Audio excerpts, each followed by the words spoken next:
What is going on, everybody?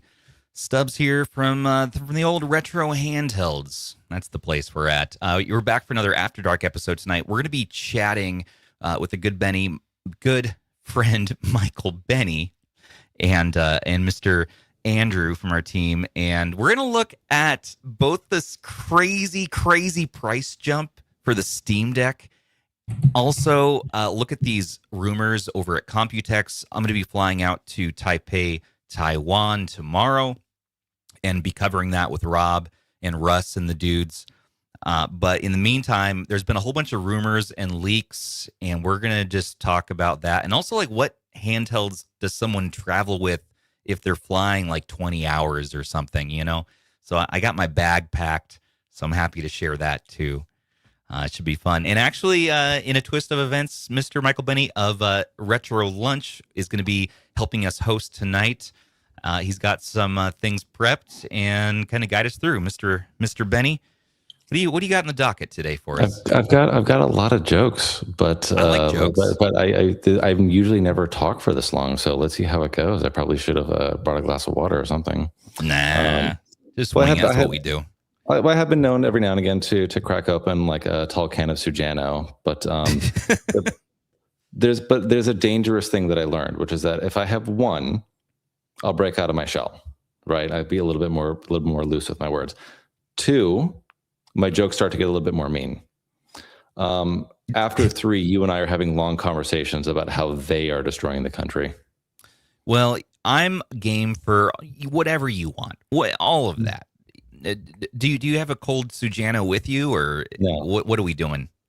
No, that again, just before talking, I probably even herbal tea, something. I want to have that soft, silvery voice that you had for that episode with Kay about how there's not time and then how there's not enough of it. Oh, that was so much. If anybody hasn't watched that, please go watch that, because it is. I told Kay on our Discord, I was inspired.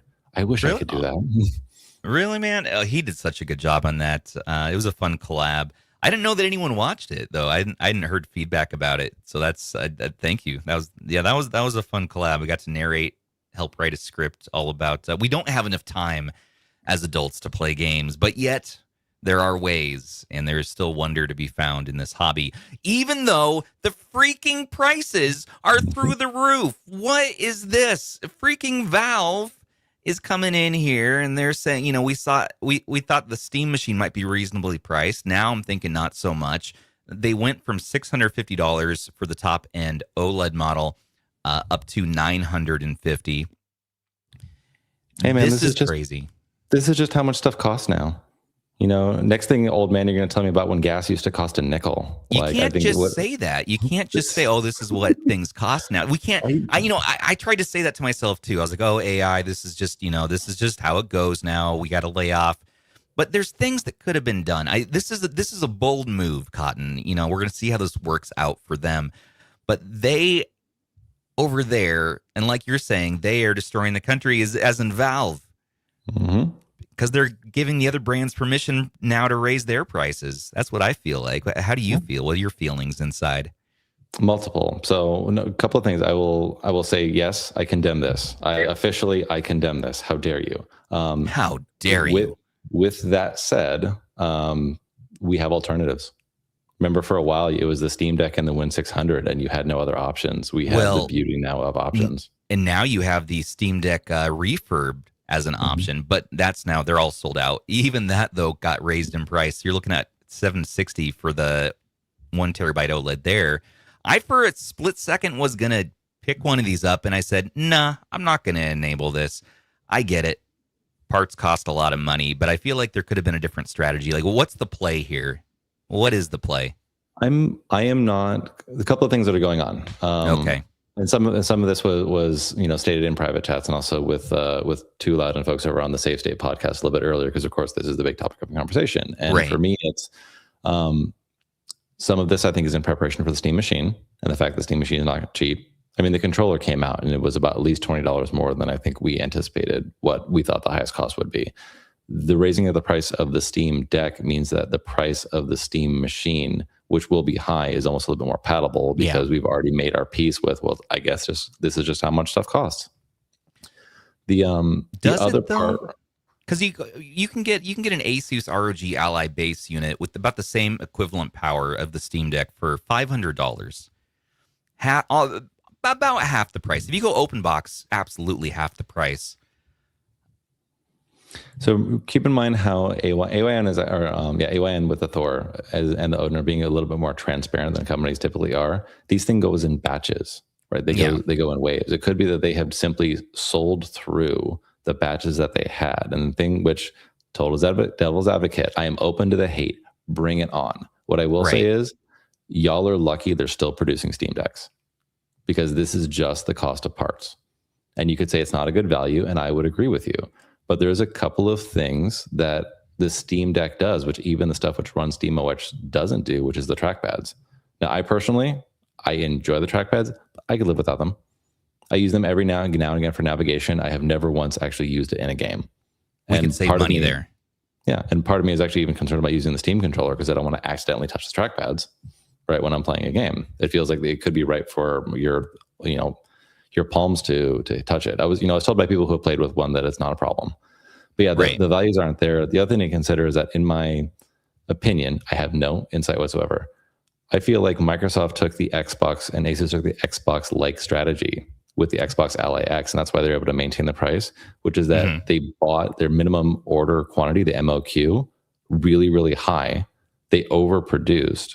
We know this because there was a ton of them sitting in open box, especially the Xbox Ally not X, just the original. There's a ton of them. They effectively overproduced it so they could sell each unit cheaper.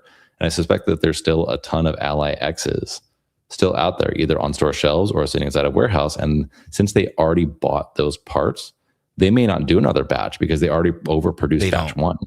Yeah, I mean, and now we're looking on the eve of Computex, which I'm sure we're going to get a second-gen Ally at this point. Something's happening, I'm sure. And we'll have even to an see. Announcement, something would be nice.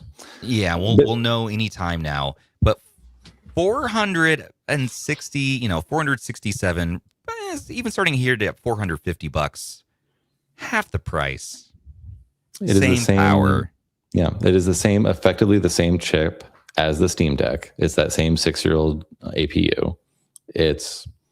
Here's what I will give Valve credit for, is that by kind of blazing in with probably even a subsidized price for the original Steam Deck, they gave developers a spec to optimize around, which means even if you are on the Xbox Ally, you still get to inherit the fact that people are still optimizing their games towards that SKU because there was just enough Steam Decks that were out there.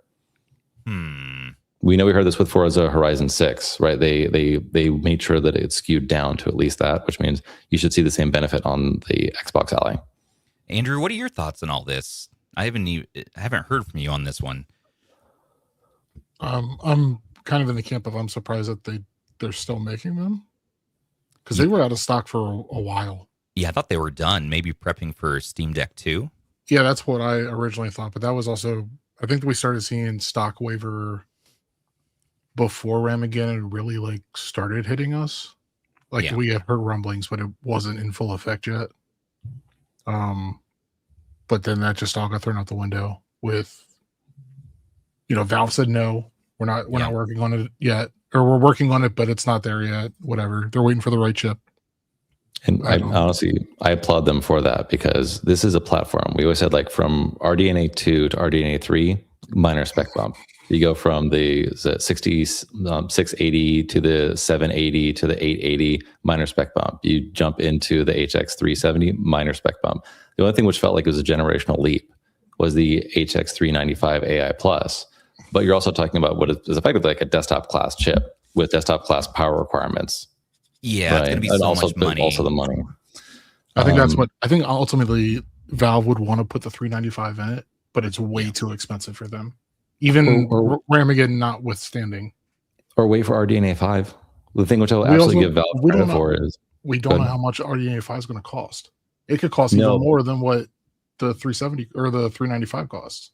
But economies of scale are going to happen eventually. Whatever the costs are, that's just what the next platform is. The thing which I would hope for, which is still unknown, is you would hope that devices with RDNA 5 with that level of power have the power efficiency. You don't have power and battery efficiency in 395 plus. Like I want to see a more efficient chip power-wise, which is intended for handhelds out of RDNA 5. Like that is my goal. And it would be great if it had a same or similar level of power of 395 AI Plus. You think that's not even... Is this realistic though? Like, is it realistic to expect that we're it's being normalized? RDNA 5 is just a software platform. Again, you could put as many compute units, whatever, as you want on top of that. It's hard to say, but my imagination is that we will see efficiency with that next generation of chips. And to Valve's credit, they treated the Steam Deck. They could have gone iterative. They could have done a new platform every single year. They treat it like a console, right? We're already 4 years into it. Was it 2022? We're in 2026. They'd probably not do the next one until 2027. 5 years of console life cycle. Now, my concern is actually a little bit around the Steam machine, because like I said, it's important for software developers, if you sell enough units, to have a software platform to target. You think, I mean, man, it's just it's just too ridiculous. I mean, when does it stop being a hobby and now it's really it's something else now? It's anxiety inducing, maddening, and it's like I just want to boot up my console, play some games, and now I'm thinking about like, well, should I play? Do I really want to put wear and tear on the battery today? Like it's like a car or something at this point, you know. It's so valuable. I'm afraid what's going to happen with my Steam Deck OLED. I had that feeling of like, well, now's my chance to buy a backup because I love my Steam Deck so much, and I was like, no, I can't do that. I just got to baby the current one I have. That's the smart move. But then, like, you know, and that sucks because I wasn't worried about that too much before. Even used, you could pick them up. But now the used prices up on eBay and everywhere, you see that. Like the scalpers are having a heyday right now too. It's like, oh, cool. Now we can price our scalped units at like $1,400. It's like, what? Credit to the RH marketplace. I got a Steam Deck LCD 256 for like $200 back when they were, you know, the OLED was coming out and everybody was ready to liquidate. And smart. Look, man, I'll be like, you're spoiled. You just got too spoiled in the PC handheld space. We had an embarrassment of riches, right? Yes, we didn't know how good we had it. We did not know how good we had it. Everybody was coming to play in that market. And the only thing I say is that, yes, we do have to baby these things and be a little bit more precious with them. The good news is that there's a ton of inventory out there. It's not just the Win 600 and, you know, some odd iNeo and GPU devices, right? There's a lot of stuff which is already available, but like I was able to PC game before the Steam Deck. I will continue to be able to PC game after the Steam Deck. Mm-hmm. And as much, and the reason why they will never invite me onto Handhelds United is because I'm not fully a believer in like PC handhelds. If I want to play a game, I typically want to play the best version of that game the best way possible. And my desktop is better than almost any handheld out there. Yeah, you can stream from your desktop and enjoy it on one of your handhelds on a G Cloud or similar. I think though this kind of moves us into the territory of the new chips being announced, because that is even more. We could sit here and complain about Valve's move for the entire hour here, and I'm sure it'll continually come up. There is a sense of, Valve had to do what they had to do, and I do. Like, that's where I know I'm going to settle on this. It's like, hey, it's not their fault exactly. Although they did make the decision to do this, at least they're making more units. The new units have a much higher cost, but at least they're making them. But the Steam Deck, for what you're getting this many years later, is not worth even the $760, the 512 gig price. It's not even worth that much, you know. If you can get that refurb like 64 gig base LCD model for $279, hell yeah, put in a bigger SSD. If you already own one, don't buy one because that's overpriced now. And that's probably still an entry point if you really need a Steam Deck. But so many people now are going to be going to other options. I mean, you got the Legion Go S, which is prices through the roof, but if you can find those used, they're still okay. The hobby's just being torn apart. And you got game native on Android. Android is seemingly the only platform that's making any damn sense right now. And even then, it's like we are early days, but we're still able to play PC games competently now on some of these higher-end Android handhelds. So, hey. Every time an indie comes out, it's like I feel like I want to try that first just because my Android handhelds are lightweight, battery efficient, sleep really nicely. Yeah, there's a game coming out tonight I think in like 45 minutes. I forget what it's called. Mina the Hollower or something. Ban was Like going nuts on that. That's been apparently like I What is think that like a 90. It's a retro platformer, like like a Zelda style. I think I've heard about it too. I think it is. I don't know if it's gonna be worth the hype, but it's definitely like worth your attention. It got like I think it's like a 96 or 97 rating. Like, and that's not a small feat. Wow. Oh, it's a Yacht Club game. It's got the Shovel Knight Shovel lineage. So yeah. Shovel Knight has such a good legacy and history about it that people are willing to back it. I didn't even know it was by the Shovel Knight team. I just, even though it says it in that paragraph, I still didn't read that. I've had the page open all day because I needed a reminder of I want to pick this up, but I don't know how much it's going to cost. It looks so good. How much is it anyways? Wish list. So we don't know. It's just it's released in an hour. Less than an hour. Yeah. I'm gonna add to my wish list. Oh, I gotta sign in. Well, tell us your password. Come on, everybody who's bought a retro handheld from you has your Steam Deck password. Mr. Benny, come on now. No. This round of I let go of some of my PC handhelds in the last week, and I really hope I wasn't logged into any. But I double checked, so we'll see. It's all right. People can play all my crazy Steam games. If you want a good low, I just found out that one of my favorite games, courtesy of Ban, is on sale. Cast and Chill. Oh, yes. It's on sale for 30% off on Steam right now. Yeah, and they just had a huge update, apparently. I didn't even know. And Mina's only $20, as people are saying in chat. Yeah. That's not bad. Oh, then I'll grab that. Easy. Yeah. I figure Ban already had it on pre-order, but, well, I guess you can't pre-order it. But yeah. Who's going to buy it first? We're all racing to see who's going to add it to the library. Kay's got it right. It won't be banned because he's in Forza right now. Well, you can't Forza that guy to do anything. I did want to make one more comment about the Steam Deck before we move on. I just grabbed this off the wall, the pegboard behind me, for the first time in a few months. I forgot just how like comfortable this is to hold. Like, right? It's right. They got it right out the gate. They got it right in 2022, way back then. We've been trying to iterate on so many different handhelds. Like, now the new Asus is out. Now the MSI is out. Now OneXPlayer. It's like, I keep at the end of these rounds. Everybody should have just. Yes. Give me this. Yes. And I'm good. It's just so nice. The only thing I regret is that I missed out on the transparent color, like the transparent limited edition they did. But you still got the etched glass one there, I can see. I did get that, but I couldn't. I forget if I don't remember what happened. It was years ago at this point. But I just missed out on like the transparent one, and I wish I had gotten that. You really want that one? Yeah. That's a 1 terabyte? I might have tossed something bigger in here. Let me look. When did you get that one? I don't even remember when you got this. It was right around the time I joined RH, I think, is when it came out. Jeez, man. I got a 2 terabyte drive in here right now. Oh, wow. And a 1 terabyte SD card. I did not realize. I don't use this very often, but I'm not getting rid of it unless it's like a straight trade or a trade post cash for the transparent one. And it's got to be like the same condition as mine. Yeah, if any of you out there are sitting on Steam Decks, I do recommend not selling them unless you're absolutely sure that that's not going to be something you're going to use, because they're just, no matter what AAA games you're going to miss out on, there's so many good indie games in the Steam library to enjoy. The freaking thing, you pick it up, battery life is awesome for what it is. It's always ready to go. Here's what I realized about Windows handhelds, Andrew, is that this week I let some go because every single one, dude, I've spent an hour or more updating Windows. Every time I boot it up, I want to play a game. No, first thing I'm doing, I'm updating firmware, I'm updating BIOS, I'm updating Windows, updating drivers, software, games, Steam Deck. It would be nice. It'd be nice if you just bundle that in. Yep, you just bundle that in all together. Why am I always updating? Why am I always updating? Linux and Steam Deck has the ability, they control the driver stack independently. Right. So they are able to just bundle the client updates with the driver updates, everything. It's a single interface. You don't have to go through multiple apps. Like it would be nice. Yeah. It would be nice if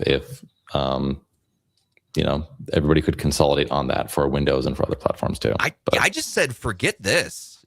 Forget this. Get out of here, Apex. Get out of here, Win5. Get out of here, Claws. I have no claws right now. I have no claws. No claws. I'm clawless. Because I was sick of it. Just it took so much time to get through to actually get to the game that I realized, like, how much is this worth? Like, how much is my time worth? You could just say screw it and like do this and just put Bazite on it. Well, yeah, that's the other thing. So I got the F1 Pro that I'm trying out, Bazite on there. Any handheld that I can get some Steam-like interface, turn it into just more of a console-like experience, that changes the game. And I know you can do that on these, on the Allies especially, Lenovo's. I kept my Legion Go S because Steam. Is that the one that was formerly my Legion Go S that I sold? I believe so. Yes, sir. Yeah, that one because it's ready to go. Anything I can put Bazite on, I'm cool to keep. There's at least one claw I know you can do Bazite. Well, there's also, so I mentioned Bazite because that's the one I have experience with, but there's also CachyOS, which apparently is like Cachy is skyrocketing, and I haven't tried that one yet. I need to try it out. That's right. I remember trying Chimera. I think back in the day, it was also around the same time when Bazite was coming in. I think Chimera's still around. Yeah, it's still around. It just seems like it's got less momentum in. Well, so I mean, you can also basically, if you have an AMD handheld, you can basically just put Bazite on it. You will probably run into some potential driver issues. Okay, correct.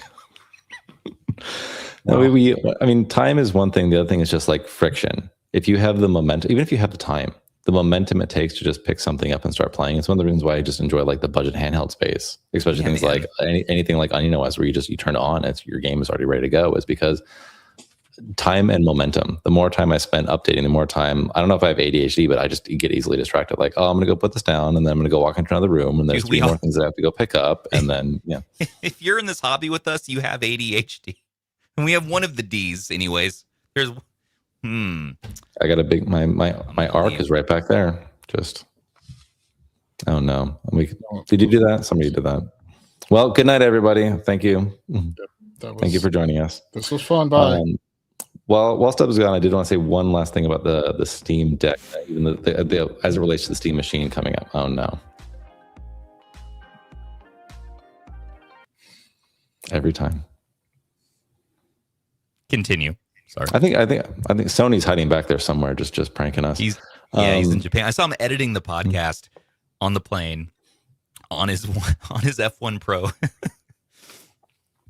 The thing which I'm concerned with this Steam machine as it relates to all the stuff going on with the Steam Deck is we talked about the Steam Deck being a consistent platform.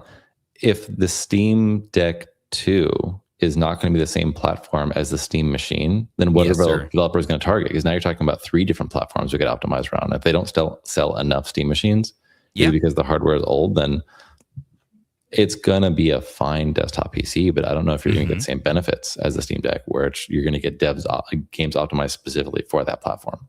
Well, here's the other. Speaking of that, like Forza's optimized. Like you can play Forza on the Steam Deck.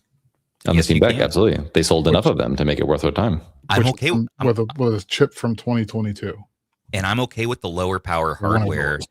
There is a value worth it to me to pay a little more money for the experience of the Steam Deck, because the developers are optimizing for this hardware, so there is value there. But $950 that's beyond what we can recommend. That's almost as bad as the Z2 Go, which is basically the same chip as the Steam Deck. The Z2 Go Legion Go S being $1,700 or $1,500, whatever it is. Like whenever Lenovo just did their huge price jump on all of their handhelds.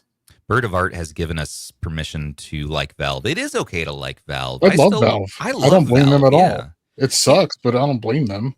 Well, the move here feels really like the move here really feels like they're like, hey, we know everyone really wants Steam Decks. We want to provide you with Steam Decks. Unfortunately, this is what we're gonna have to charge you for new Steam Decks. So, do you want Steam Decks or not? People probably were like, yeah, we want Steam Decks. We're like, all right, here's Steam Decks.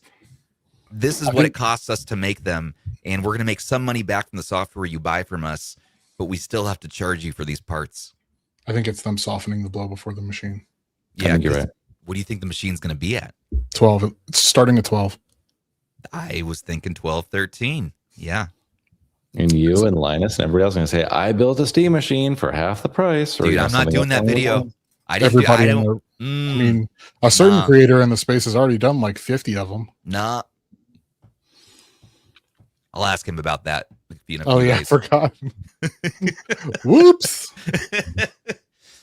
Well, sure, we can all throw a mini PC together and throw CashOS or SteamOS or whatever on there, but it's still not the Steam machine. It's still not the specific hardware that's being targeted by the Well, no, developers. because it's tweaked by Valve. Yeah, it's unique. I don't think anyone can specifically make the Steam machine except for Valve. It's like the same thing with the Steam Deck. Like it's not, you won't find a handheld or a mini PC or anything with that chip and that GPU config because it's all custom. It's custom built. It's based on XYZ, but it's custom built. It can be custom, but it beats. There's a number of compute units on it. There's a number of CPU clock cycles on it. Like that is for when it comes to games, developers developing for it. They're going to develop on that spec or not, and if not, then anybody which has a similar PC with whatever the custom architecture is, it's based off of something, and then they iterated on it. Yeah. So what do you guys think then about? Well, speaking of iterating, and Asus, I'm sure, is about to iterate on this. But before that happens, what do you think about the top end Xbox Ally X for $1,000? This still seems like, and they haven't changed the price, and I bet you they're going to have to at some point here, or they have now permission from Valve, basically, so maybe they will. I really hope they don't, because they held strong through Lenovo's price increases. MSI did price increases now, not as bad, but still. And Asus is holding strong on $500 and $1,000 for their two tiers. Do you think we could be recommending the top end Ally X to people here? Given that it has some of those AI features, I think it's neat. But I can tell you, like personally, if you are like me, I own not Xbox Ally X, I own an ROG Ally X. It's good enough. You know, it is not something that I would recommend that somebody run out and go upgrade to. But if they're in the market for a handheld PC and they want something with a little bit more power, this would be one of the easiest ones to recommend to somebody who's is entering the space. And because it has that extra little MPU in there for the AI stuff, and it's able to do that special what is it? The new FSR? What do they call that? Yeah, the super resolution. So you'll get super resolution, so you get that for, and then you're talking about doubling the price. So that's $1,000. Doubling the price, $2,000. You get the Legion Go 2 with beautiful OLED screen. Yeah, a little bit bigger screen too. Nice. But you actually get a worse CPU. It's still the Z2E, but it's the one without that AI element in there, and so it can't do that fancy stuff. And it's on sale for $75 off right now. Put that money right back in your pocket for gas to get back and forth from Best Buy. Hey man, you can get an open box maybe. Well, no, for $17. You can get for $1,800 right now. What a time to be alive, my friends. It's overpriced. You're paying for that panel, but to me, this sort of leads into like, hey, like this is what we have, but we're probably going to hear a lot of stuff coming up soon, probably in the next couple of days. Well, yeah, this podcast will be old news by the time where are we at? I want to speculate Monday. And be so wrong. I want to be so wrong that people go back to this and be like, dude, what were you thinking? None of that actually happened. Yeah, I'd love to speculate hard and be just completely awfully wrong, just the worst. And so we'll see. But I'm sure that Asus is going to continue to sell these models. Maybe they don't have to increase the price on these models, but they're going to do a price increase with their new model, which has enough power inside to justify that price for some. That's my guess. So far, I mean, they use the Z1 and Z1 Extreme, and they're using the Z2. I could be wrong, and I'm willing to be wrong. I love being wrong, unless it's my wife, and then I hate being wrong. Same.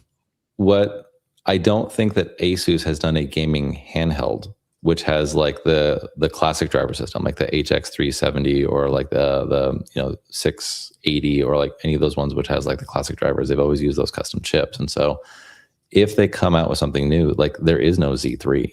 Right. Like there is nothing in that lineage of Ryzen chips. Yeah, but you can Panther get the Lake would be cool. I think Panther Lake is awesome. I think MSI is doing a great job with their partnership with Intel, and like if we're talking about new chips getting released. Mm-hmm.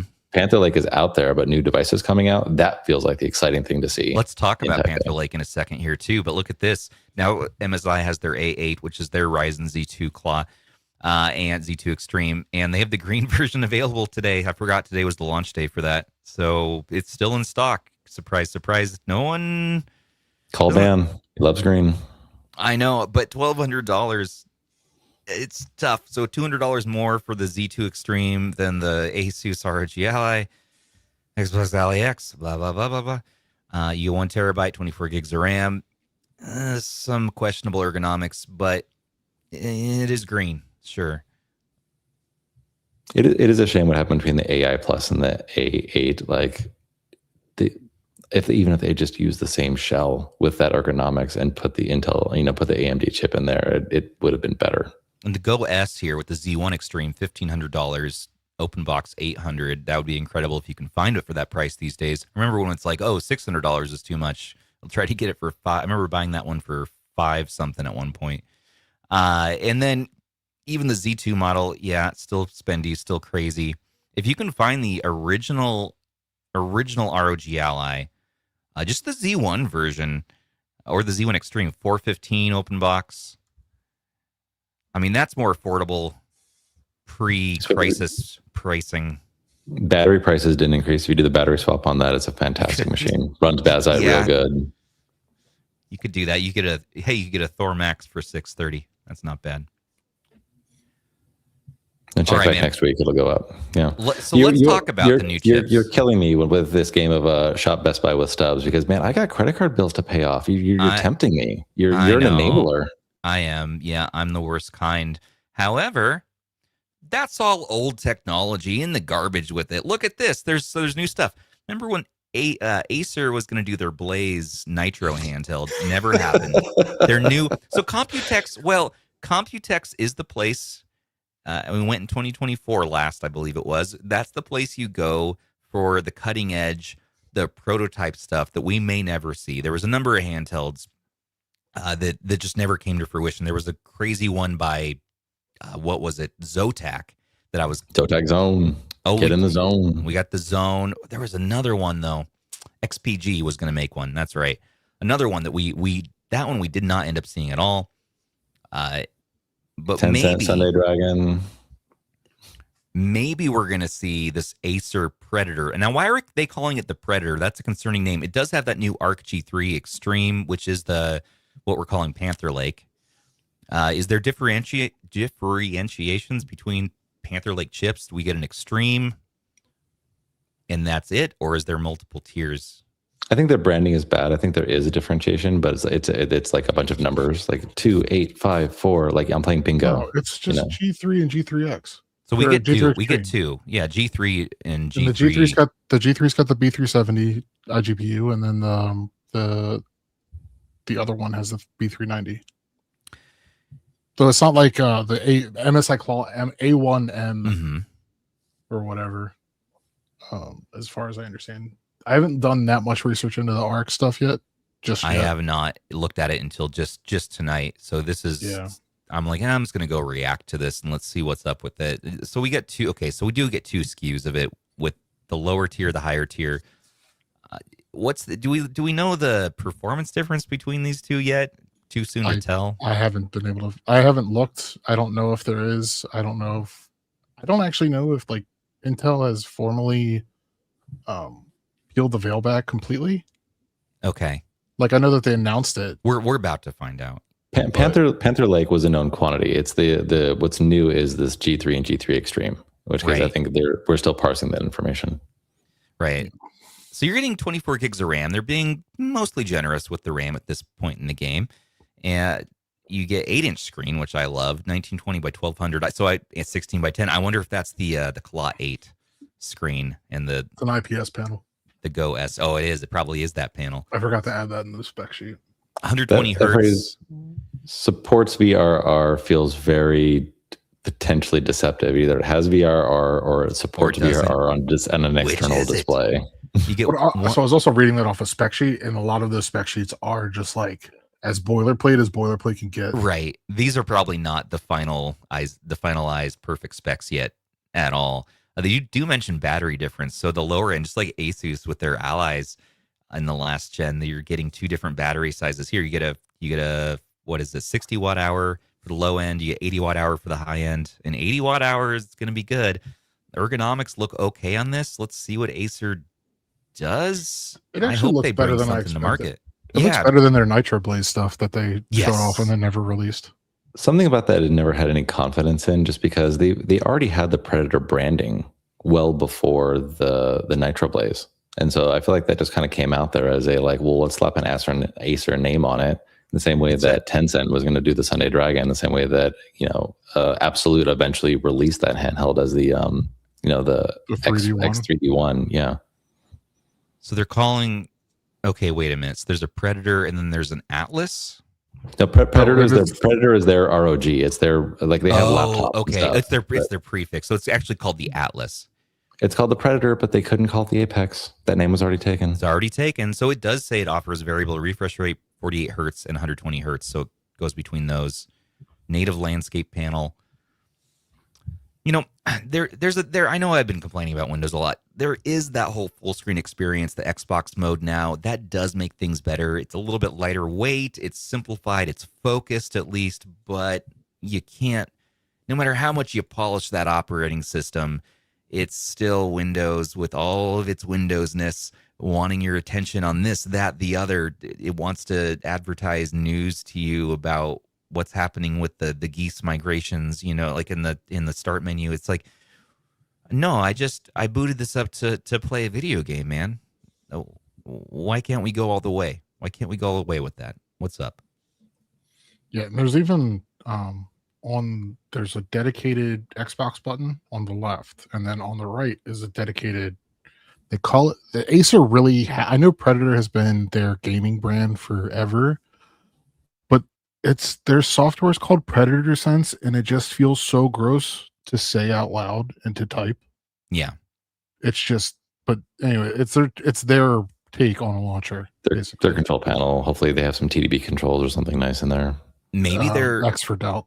Yeah, but maybe they are offering something that's unique that makes them, they're going to have to do something that makes them stand out from the other besides just having the latest, greatest CPU in there. And yeah, Go Tanks, yeah, Steam Big Picture mode, absolutely. So I fake myself into thinking every handheld is a Steam Deck for myself by just always being in Big Picture, booting into Big Picture mode, just to make sure I'm always using the controller and I don't have to ever mess with the keyboard or anything. But even then, you're still dealing with Windows behind, and you are. You just do the battery life, the various little things you got to deal with. And if you got a OneXPlayer, at least the Pro I was dealing with, oh man, you got a whole bunch of other problems you got to mess with. Windows doesn't always want to start. You got to make sure the temperature is cool enough to start the thing up. It's just the Steam Deck. I don't have to worry about any bullshit. That's classically, I've always been that guy who's like, well, push the glasses up. Well, actually, you only get to play half the games that you want to play because you need Windows DRM and doesn't do Minecraft. Sure, yeah. Not these days, man. You could stream it all on the Steam Deck. You can load up you can play your GOG games, your Battle.net games. You can do, I think there's a way to do Epic now too. You can even put Windows on that damn handheld if you want. I can work around Windows. I can work around Windows on a handheld if I absolutely needed to. But I think what I've come to the conclusion of is that I'm starting to optimize just around like Steam Deck and Steam Deck like experiences on handhelds. Yeah. Just because if I wanted to play those games that I am complaining about, I'll just go to the PC. It's fine.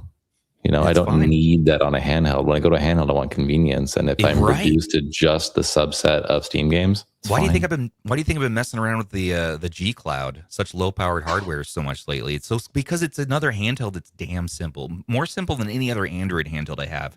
Another handheld that you boot up, it's ready to go, it's ready to play. I love that. I really do. OneXPlayer, another one here, also rocking the new Intel Arc G3 Extreme, the OneXPlayer 3 8.8-inch landscape OLED display. Yes, Apex is done with now, I guess, because they're finally doing OLED big time 8.8-inch. Yes.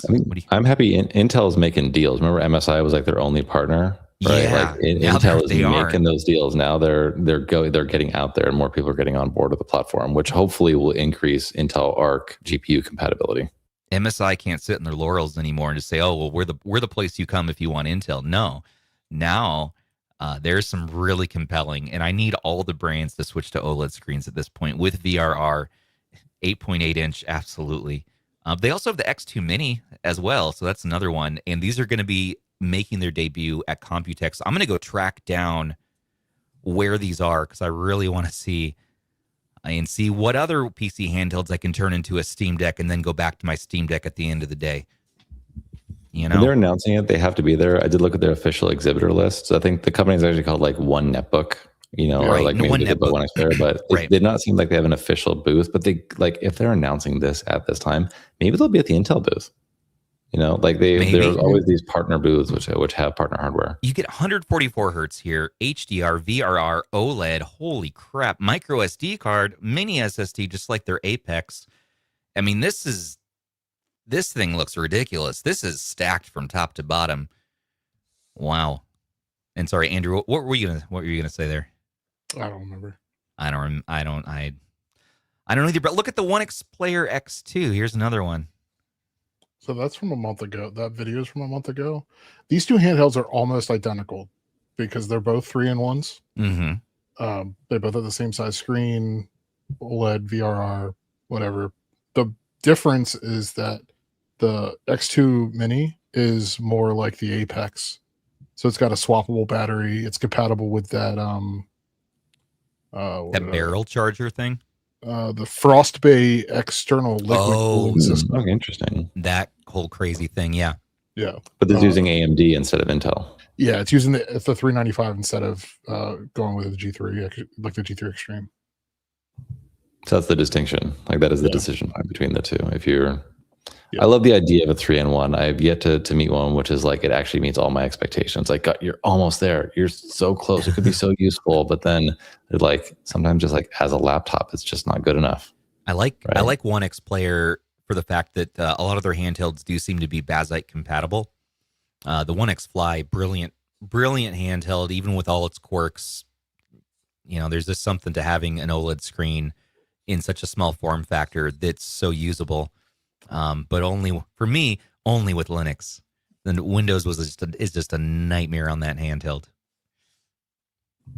And they're not providing any extra software to make it like more like I think you're just getting like kind of raw Windows. You are, yeah. You're left to your own devices a lot there, and I'm sure I'm upsetting OneXPlayer stands, but you know what? Oh well. So they're putting the AI Max 395 in here for the Mini. So then what do you want to go with? Do you want to go this generation with a 395 or do you want to go with Intel's solution? I guess we got to wait and see. Get ready to get your wallet out. Yeah, the prices, we haven't even talked about that. Well, so these easily, I mean, okay, the Apex $2,300 to start. So where does that put us? They haven't announced it, so I've got no idea. Your guess is as good as mine. More information coming soon, I hope. 3K? Well, yeah, we're upgrading to OLED now and then all the other things. How much is Intel charging to license out that new processor or whatever? I know there's something worked in there because the 395 handhelds seem like you can't price them below a certain point. I've never seen them below, I don't know, like 1,500. I think is the cheapest I've ever seen one of those. See, Andrew, you're just thinking about the problem wrong. It's not $3,000. You're paying $1,000 for a laptop. Dude, it $1,000 says right here, for $1,000 for a laptop. It says they're okay. Leave that alone, Stubbs. It says they're free. I want both of them. Mail them to. They're free. It says that customer is always right. If it's in Target, if something's marked wrong, then they'll give it to you for that price. So this is OneXPlayer's fault because it told your programming here to mark it this way. So they do owe us, technically, everybody a free X2 Mini Pro. You heard it here first. I mean, it shouldn't cost that much. I just heard about a Z Flow 13 that went for like $1,200. But no, it does show free because it's not started yet. The campaign preview is up, though, and you can look at that. So crazy. What else do we want to talk about here? There's so many little rumors about what's going on. So do you want to talk a little bit about Lenovo? Lenovo, sure. So this, the new Legion 7 5 laptops are out. I mean, to me, it is kind of telling that leading up to Computex with their gaming brand, they are talking about laptops, right? That to me starts to justify that, like, yeah, we raised the price on handhelds because we want to exit that market. Yeah, they were again. They set themselves on fire and walked away. Or they set their business on fire and walked away for the handheld market. Similar to the Steam Deck, like if somebody told me something smart about a supply curve and a demand curve, and at some point they will meet. And so if they choose to raise the prices, but demand goes down, but they're still buying them, then they're just not going to produce anymore and sell through what they have. At least they're making a green laptop for that FIFA tie-in. That's all. In an era before PC gaming handhelds, like it's PC gaming laptops seem like it is still a larger market than PC gaming handhelds, because you can lie to yourself and say, no, I'm totally going to use this for productivity too. You're not, but you can justify a larger screen and deal with Windows a little bit easier in that more classic form factor. And Lenovo's still claiming that they're going to be re-releasing the Legion Go 2 again, but with SteamOS. We saw that rumor, beginning of the year around CES. No, they announced it at CES. They did announce. Okay, yeah, right. They announced it, but then we heard nothing. It's been nothing since then. I forgot about it till today. Yeah, it's like 6 months in here, and now we're seeing that this is happening. But they're going to be able to save $100 or so without having to pay the Windows license. So it'll be at least $100 cheaper than than how it is now. So instead of $2,000, maybe it'll be $1,900. But I really hope they somehow find a way to. Can we do? Remember there's 16, two versions. There's Legion 2 with the Z2 and the Z2E. They may just put SteamOS on the one with the Z2, but not the Z2E. Are they doing both? Are they doing both again? My suspicion is that they're only doing the Z2, but I could be wrong, because that's what we saw. Wait a minute. You're right. You're right. That's pre-Rampocalypse. It's supposed to be in June. If you look at this article, this was from February, before everything exploded. Yeah. So this is when the leak first happened. So this is all going to be irrelevant now. But okay, correct. So if they're saying it's just going to be the Z2 model, then they can definitely probably work it down to. They can't do 1,200, but maybe they could do 13 or 14. $100 less than whatever the current price is of the Z2 version. Yeah, that's how it's classically been for their other handheld. I'll give you the pitch for it. It's too much money, but for whatever it's worth, you are talking about that. That's the cheapest way to get that panel.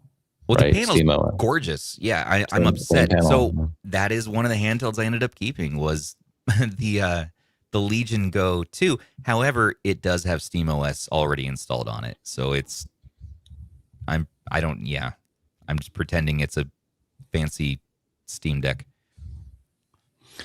So I put this article on. It is a bit old. You're talking about this article from December, but for me, what this was leading towards was a discussion around Qualcomm.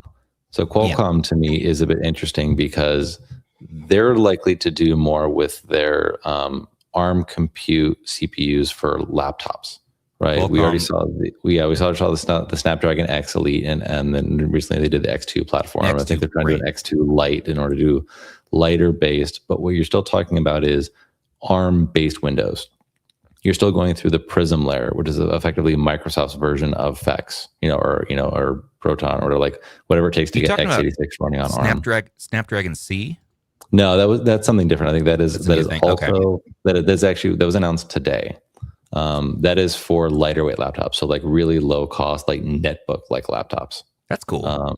And so I suspect that this will be at the conference. Maybe they'll show off partner hardware, but at least, OEMs including Acer. Yeah, that's another one I want to track down. Yeah, because it's nice to have something between freaking $1,000 or whatever where it starts for the X Elite, X Plus models. You can get as cheap as around on sale like $500 or $600. So if we can get something a little bit lower, you're still getting that efficiency. Cool. I'm okay. I'm okay with more ARM anything. Apple was able to make that transition because they don't make Intel-based machines anymore. I think Microsoft wants to make ARM happen on Windows, but that's like saying fetch and Mean Girls. Like you can say it all day long. It's not happening. No. What my hope you can't make fetch happen. So that's what I learned. It's not happening. Yeah, we're not doing it. Or at least it's not happening with the kind of momentum that they want because we're still producing x86-based Windows, right? You don't switch over the same way that Apple can just switch over and then everybody has to follow suit. What you get out of Snapdragon, why is it only Snapdragon? The other people have ARM CPUs, But Sure. Snapdragon is the only one that has actually produced a full driver stack, including DirectX support, Vulkan support, like all that stuff on Yes, the sir. Windows platform. You're not getting that out of Nvidia, and you're not getting that out of AMD. Well, what's And this so- NVIDIA? You talking about NVIDIA? What is this NVIDIA N1X? I saw this come up today. Yeah, I know this is old, but yeah.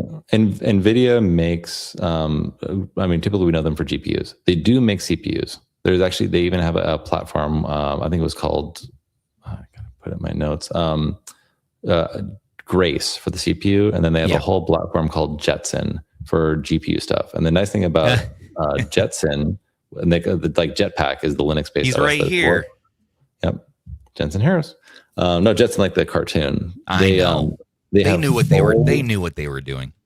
It's not Android, but they have a full software stack for Vulkan and OpenGL and CUDA on Linux. So there is a version of this where that, Jetson for GPU and Grace for CPU, you could have an ARM and ARM-based CPU with NVIDIA GPU on laptop hardware or gaming hardware, but they're just not choosing to develop that. It's for AI data centers and it's for edge devices like advanced security cameras and drones and things like that. Don't edge my devices, but sure. But the this N1X, like NVIDIA is trying to enter the same space as Qualcomm with like laptop style ARM chips. But more than likely, I'm thinking it's going to end up being focused on Linux and not Windows. I'm good with Linux. I fell in love with Linux because of the Steam Deck. I mean, I was okay with Linux all along, but I never was like, I need to use this as my gaming platform because it wasn't compatible with everything. It's so much better these days. I'm very okay with Linux. The other thing which I'm interested to see from NVIDIA, and frankly, it's not like all these manufacturers, that there's been a big momentum in the industry around something called OpenClaw. Not MSI Claw. Not MSI Claw. I don't know if you had any experience with it, but it's... No, but here's those Jetson modules. Sorry, I'm a little behind on this, but... Yeah, so these are interesting. They're not for consumption by handhelds. But it feels to me like it wouldn't be that difficult to adapt them because the software stack is there. So like this is NVIDIA's game if they want to choose to pursue it. But it seems like they're just, they did the Tegra platform for Nintendo. I don't think they're interested in launching their own platform the same way that AMD is. You just stepped right over the NVIDIA shield. Come on. I love it. I've made a pitch for Soling. You know how Anbernic clones devices? Please, Anbernic, anybody, make a clone of the NVIDIA Shield and you will have my money. Like, I want that thing which looks like a controller and the screen flips up. Yes, please. Yeah. The handheld itself didn't sell that many units, but they did have a prototype that they were going to make. They had a prototype for a Shield Portable 2, and then like 5 of them are out there somewhere. One of them's owned by someone in our Discord who I am waiting for him to write it over to me in his will. But we'll have to see. Yeah, I like NVIDIA's their tech that they put in the handhelds. How much efficiency we've pumped out of that switch over the years. I mean, good God. So this Vera thing is interesting. It would not surprise me if you end up seeing this or stuff from other platforms when you're at Computex around these sort of like an AI home server. It's basically a derivative of OpenClaw, which is it's AI at home. It's a little box that's inside of your house at home. But the difference, instead of you just asking it questions, it can write file, like it owns your file system. So it can write files and basically do stuff on your behalf.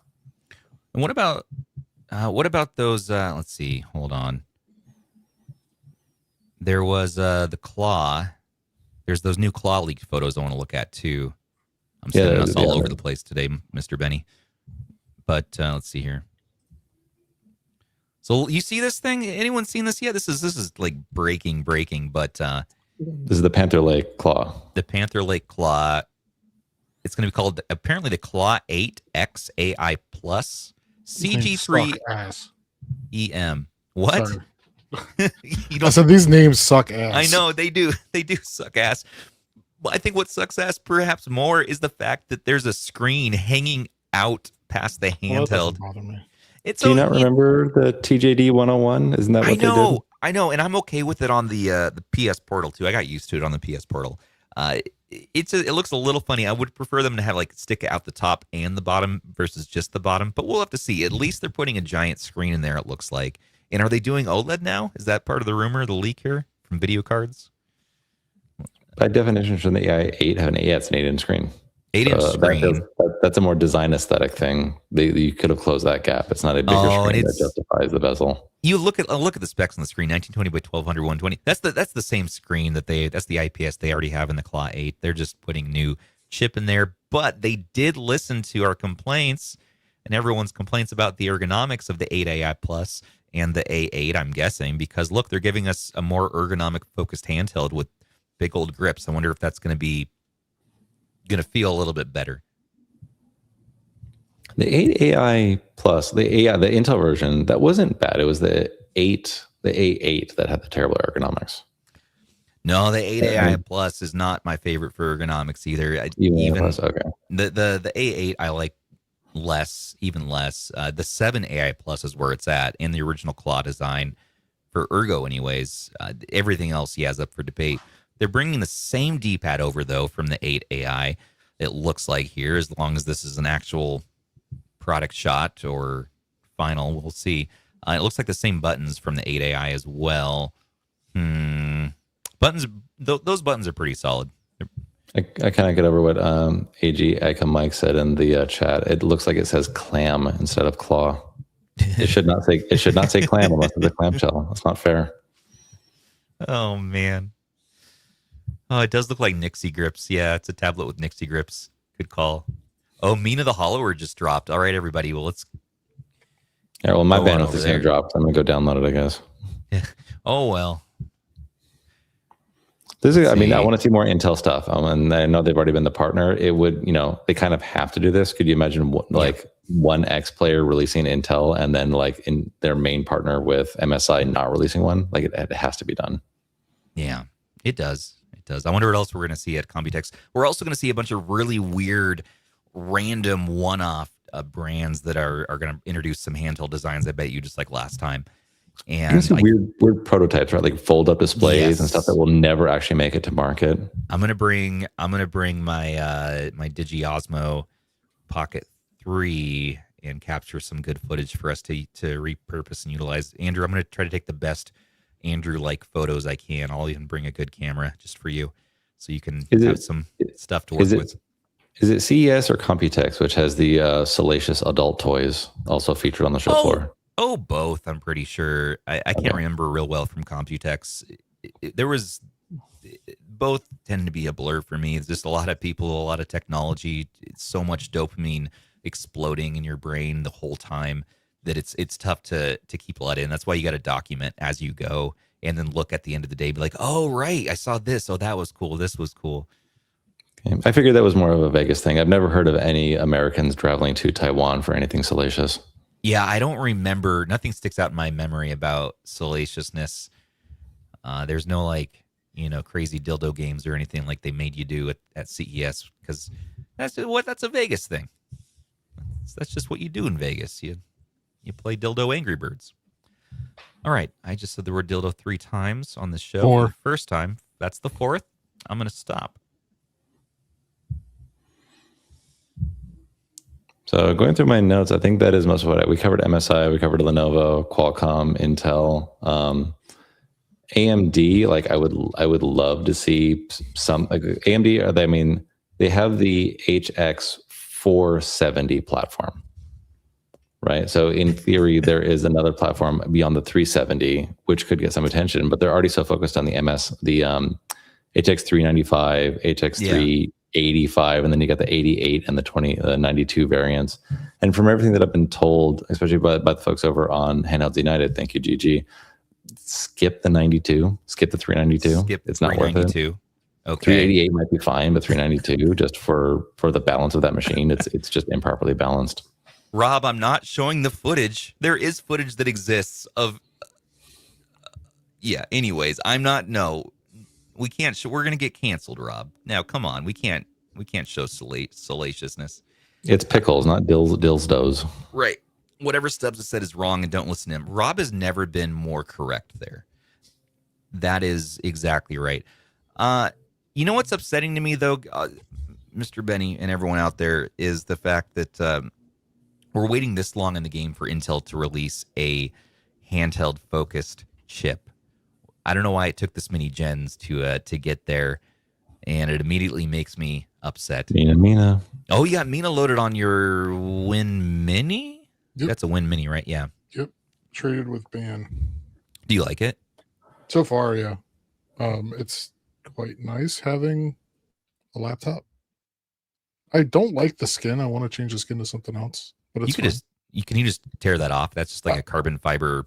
Yeah, I might eventually. But I've left it on there for now. Yeah, it's good to have some protection. Mm-hmm. Oh, wrap it, kids. Yep. Always. You already got Mina loaded on there. Intel focused gaming chips. Well, I mean, was the series that they've come out with MSI just not doing it, not good enough? Because I'm hearing really good things about Panther Lake. I don't know if it's going to compete at that HX 395 level, but as a balanced platform, it seems pretty balanced. And I really want to see what happens with G3 and G3 Extreme. I want to hear what the Fox has to say on this. He's not going to be at Computex, and I'm really bummed about that. But we'll get his hot takes on Twitter. I know. We'll get his hot takes. We're gonna have to have Mr. Kerry Gollum on the show here again, because he's got things to say on this one. There's that, and then also for everything you're seeing with all the excitement around Strix Point, there's a new buzzword happening around. I don't know if it's going to be a Computex, but I want to know more. Is it vertical integration? What's the word? Oh, Medusa Point. Medusa Point. Medusa Point. I have to ASMR this. Medusa Point. Medusa Point. Next platform after Strix Point. And it's supposed to be very exciting in terms of the amount of power. And I think that was even the argument that the Fox put onto Safe State at some point, which is like, that might be a better platform for the Steam Machine. Like, really, Valve probably should have waited, because they would get way more out of that. Maybe so. And also, Andrew, I interrupted you again 2 minutes ago. What were you forgot what I was going to say. Oh, dang it. See, I gotta catch myself right away so you don't lose it. And I'm like, oh. It's like I have a quick thought to get out, and then we both have a quick thought to get out, and we all have ADHD. I love competition, so I'm you're talking about Intel, just like not having, like, I'm hoping that when you get hands on with Panther Lake products, there should be a ton of them at the show, that it makes you a believer that Intel could actually be a player in this space. We have another expert in the field as well mentioning Gamers Generation. GG says 395 has higher performance once you exceed roughly 35 watts or so from early reports. I'm not one to play above 35 watts, sir. I like to stay right in that 5 to 10 watt range on any handheld user. I'm usually playing indie games like I'm in my off time, so I'm okay. So how does the lows compare between these chips? That's what I want to know. Forget the highs. All these handhelds can get high. I want to get low. I say, for whatever it's worth, that's where your overpriced Steam Deck still shines. Right, see, your 15, 14 watts. It is a well-balanced machine for that. You can get down to 3 watts if you want. If you're crazy enough, the OS at that point starts to doesn't have fun, but you could. You get a lot of battery life out of that. I mean, I wish I had a bigger battery. The OLED has a bigger battery, but you get a lot of battery life out of that 3 watts if you're just playing indie games. But if you're just playing indie games, game native. And again, like you mentioned, with Game Native, you can just push the power button or close the lid on your clamshell, and it's asleep, and it barely drains when you pick it back up. The Steam Deck's one thing is I just put it to sleep, and I forget for sometimes a week. I'll pick it back up. The damn thing will have like maybe 10% life, maybe more. Maybe it'll be dead. But that's one thing I'm like, Android, I think. ARM, in the end, I think will win the whole thing. Yeah, maybe we'll see what Google does to Android, because there was a time when you would look forward to new OS releases, and now it's just like, oh no, what did they restrict now? Why am I unable to install or sideload or do the apps that I want to do? Remember what Google did to every one of their other products they've ever released, and then just shut down randomly without any remorse, like Stadia? Killedbygoogle.com. I think that's the URL. Killedbygoogle.com. Hold on. Such a laundry list. I'm scared. I'm scared to keep my Google Photos going. I'm scared to keep my Google Keep Notes not backed up. I'm just frightened. at what Google's going to do to my things because I'm so into that ecosystem. Reset the password on your Yahoo email account. I'm sure it's still around somewhere. Get Ugreen to fix your hard drive on your NAS and then install what's it called? Whatever self-hosted. The PNAS? Yeah. The PNAS was real, by the way. No, it is. It is the P version. Yeah. No, you're right. You're right. And I got to fix that damn thing. Do you still using it? Yeah, it's still up and running. It just gets very, very hot because the fan is not very efficient anymore. So upgrade it. Yeah, I bought a Noctua. That's what I was gonna recommend, but I'm sure Ben recommended it to you. I believe so. Yeah, and so I picked that up a few months back, and I just got to install it and put it in. It's the compatible fan. It should work. I just got to take the time because right now it just goes like a bicycle with playing cards in the spokes, and it's maddening. So I like put it away as far away from me as possible. It's just a little NAS sitting there. There's a request in the chat. Matt Davis wants to see how big my penis is. Nope. So this is a family show, and unfortunately, we are not going to be looking at that today.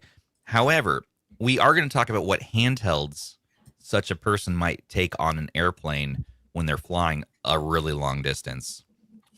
Not a mini PC. No.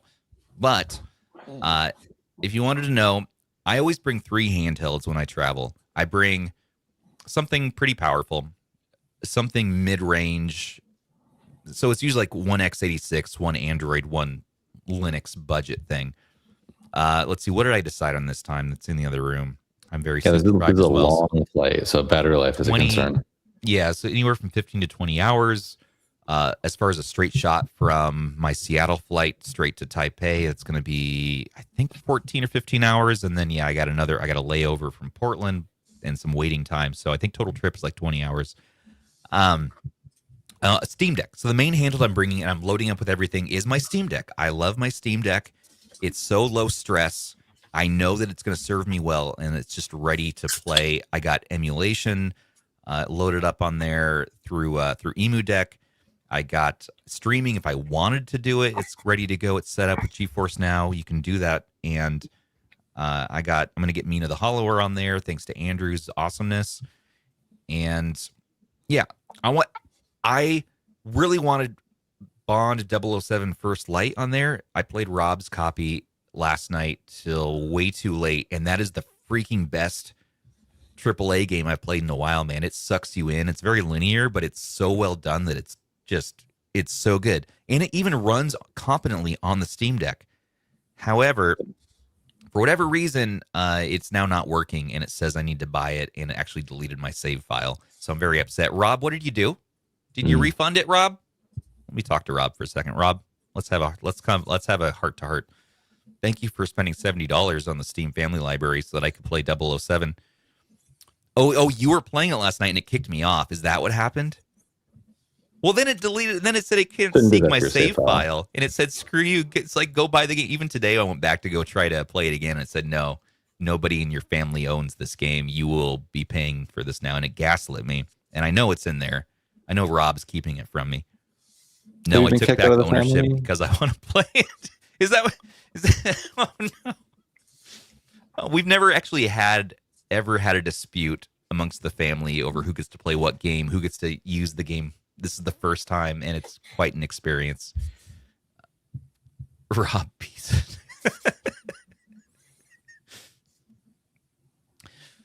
QWERTY Ferrix. I love my Steam Deck. Way to rub it in our faces, Stubbs. Oh man, I assumed that by now that people who want Steam Decks have probably tracked down some type of Steam Deck. But yeah, First Light is pretty fun. Steam family rules changed. I'm gonna have to look that up. Am I gonna have to spend $70 damn, Rob? Okay. Anyways, that's besides the point. I want to load that on. I'm not going to. But the Steam Deck's ready to go, ready to play. So that's not my big one. The medium, mid-range, I'm bringing the Thor is what I settled on. Clamshell. It does what I want. I don't even use the second screen a lot of the time these days, unless I want to do either multitasking or have a game guide. But I'm going to do Game of the Month on there because, I can have a game guide. And great battery life if I just use the one screen too. And then for the small size, what did I pick? It was either the 135, which I surprised myself with. No, you know what I'm bringing? I'm bringing the PS Vita as my third handheld this time. The Vita 1000, man. Loaded up. Hell of a device. Yep, yeah. It's OLED. It is comfortable. They would say like this D-pad is the D-pad of envy, right? For every handheld which came afterwards. Like this is just. I was playing, what was it? Dragon's Crown, I think it is, on the 135, and I'm like, man, emulation is great on here. 135 is so good. Oh, nice. Oh, you got the overhead today. And then I was like, why don't I just play Dragon Crown on the Vita? No emulation. I don't need Wi-Fi. I don't need anything. I can just boot it up and play the game. And on a trip where I'm going to be focused in on getting stuff done, when I do want a game, I want the thing to just work. I do not feel like tinkering. I do miss how good, unfortunately it's out of battery, but I do miss how good this D-pad feels. And yeah, like Anbernic did not emulate this, right? It did not take the best aspects of the Vita, which is the D-pad and the OLED screen, and pour that into their handheld. Which I will say, for whatever it's worth, like, don't you remember the Anbernic model of something before something is released retail? Yeah, they usually have the like announcement for the next thing. Yeah, I know. What I will say I've got is. Do you have an unboxed Stubbs nubs? Yeah, this is the spikies. New inbox. Yeah. I don't even. I think I tried another color of the spikies, and it's that's an experience. It is. I'm not going to lie. I'm impressed that you willed that into existence, but it is. Inside podcast joke became actual produced product. I believe it's still being sold by the maker. I got to hit that guy up and see what's going on. See if there's any new revisions. This for me. So the retail. I don't know if there is a difference between the retail units and the regular units, but this just came in today. What do you got? RG Rotate. And I got the black model. I have to admit, for the longest time, I wasn't paying enough attention to the coverage. This, the black model, remember when they were showing off the original leak? It looked like it was a transparent black. This is a solid black. It's not. It's solid black. Yeah. And I think I like it better that way. I'm looking forward to trying out the plastic model. It is one I'm going to try out at some point. Mm-hmm. Does it feel good? This is your first time having one of these, right? First time having it. I'm looking at it's lightweight. I actually eye this not just for myself, but this is for my kid. So we started to get into the digital audio players. I got my son the M300. I actually got like Band's old one. He likes it. Yeah. I told him I'm going to restrict him from playing Roblox. I told him if he tries to get an iOS device, it's going to block from his iPad. So he got all mad. And then my other son was like, well, I want one of those. And it's like, well, this was coming around the exact same time. Yeah. So I just kind of focused on like, okay, well, this is coming out. Why don't we let this be your DAC as well as having it play games? And there's a difference between my 10-year-old and my 8-year-old. The thing which I love about my 8-year-old is that he's actually playing the original Super Mario Brothers and like playing the whole thing through, like for real. It warms my heart that he's actually legitimately getting into a retro game and enjoying it. And so he's up to World 7. Taught him how to use save states, so he's actually having some fun with it. And so I think he's going to transfer over to this and use it for music. If I had the plastic model, I probably would have brought that for traveling as well. I think that would be a good one. Battery life is short. I think battery life's very short, especially without a lot of custom firmware option right now. But as far as a fidget toy goes and an MP3 player, you got something all right there. You know what? I'm not actually using my RG Rotate as much as I thought I would. It's neat. I like it. It's premium in a sense. I don't love it for gaming. I kind of like it as the DAP a little bit. That's more I'm at with it. Maybe you can duct tape it to your wrist and have a watch, but too heavy. I mean, it's cool. I like the idea. Again, you want the Donkey Kong watch that actually plays Donkey Kong, but I think it's just too heavy for that. And it's even do the Pip Boy thing. It's a complete. That's not something any sane person is going to do, but I'm sure someone will do it nonetheless. Yeah, I'm not real hot on the Rotate in the end. That's one where it's like, yeah, I get this. I like that it's innovative. I like that it's original, and they're doing something different, which is cool. And a lot of people do love this one. Uh, I don't know if it's one I'm going to keep long term, which I kind of surprised myself. They are 90% of the way there to a T-Mobile Sidekick clone. They need to just finish it. They need to go all in. If they're going to do this, they need to go all in. Yeah. I want it. They're so close. I feel like it's so close. And I'm on board with there being fidget toys and handhelds. We saw this with the ALPC with a little soccer ball in the middle. Just go rotate that thing while you're waiting for a loading screen. But this is better. This feels more cathartic. I like that aspect. But are you going to pay what, $100 plus for a fidget toy, basically? I paid more money for dumber things, so probably. But again, I'm justifying this, whether I should or not, as this is for my kid. And if he destroys it, it happens because it's the cheapest T6 18 that you're going to get. Mm-hmm. Right. So to me, there's some justification in that. And so at least he's not going to play PS2 on this. There's no D-pad. There's no analog sticks. No. But I can load on some shaders on here and not feel guilty about it. Yeah. Nope. It's all right. It says finish. I go to system.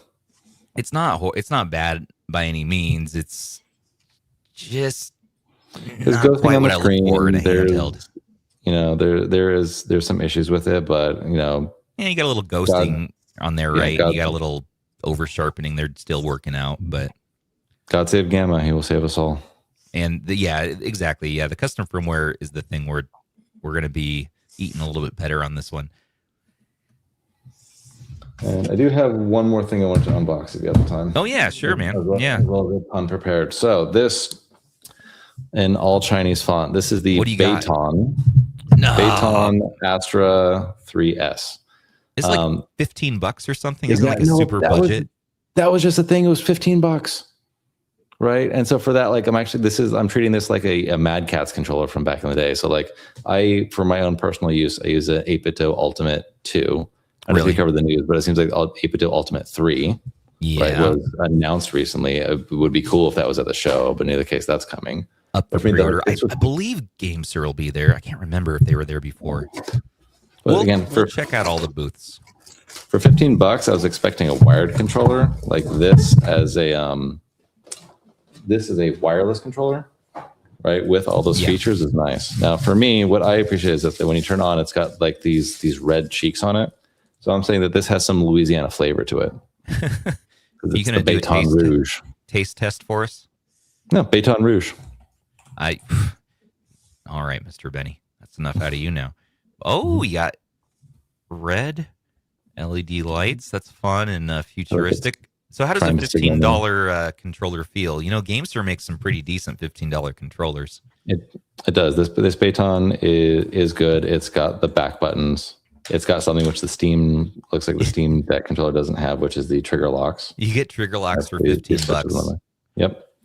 The button, the ergonomics are very good. It's got the texture over here on the handles, which you didn't get out of the RP6. So I'm grateful for that. Anbernic also, Anbernic does have the P01 controller as well for $15. The $15 segment's heating up.